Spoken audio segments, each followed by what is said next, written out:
హెచ్సియులో ఒక్కించు భూమి కూడా ప్రభుత్వం తీసుకోలేదన్నారు మంత్రి జూపల్లి. ఓ ప్రైవేట్ కంపెనీకి భూమి పోకుండా కాంగ్రెస్ ప్రభుత్వం కాపాడిందన్నారు.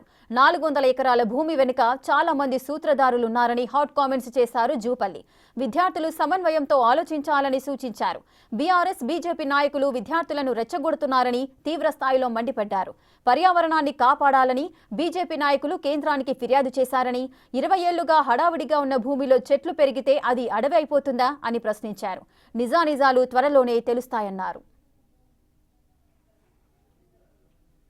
ఐఎంజీ సంస్థకు అంటే ప్రైవేట్ సంస్థ దానికి 400 ఎకరాలు మెమోరాండమ్ ఆఫ్ అండర్స్టాండింగ్ చేసుకున్నారు, ఇచ్చారు.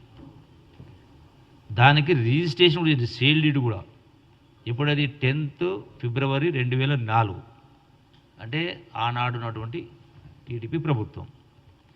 ఆనాటి నుంచి ఈనాటి వరకు సుమారుగా మరి ఆల్మోస్ట్ 20 ఇయర్స్, ఈ 20 సంవత్సరాల నుంచి ఈ ల్యాండ్ను ఒక ప్రైవేటు సంస్థకు అప్పజెప్పి 20 సంవత్సరాల తర్వాత కూడా ఎప్పుడు ఎవరు ఏం మాట్లాడలే. ఈరోజు గగ్గోలు పెట్టేటువంటి వాళ్ళు ఎప్పుడు కూడా ఎవరు ఏది మాట్లాడలే.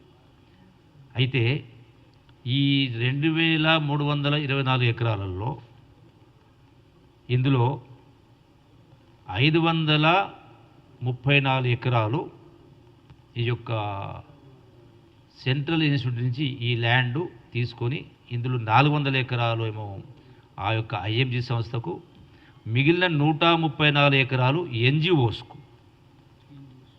ఎన్జిఓస్ హౌసింగ్ దానికి ఇవ్వడం జరిగింది.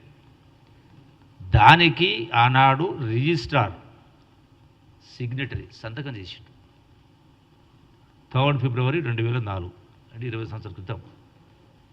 ఐఎంజీ సంస్థకు అంటే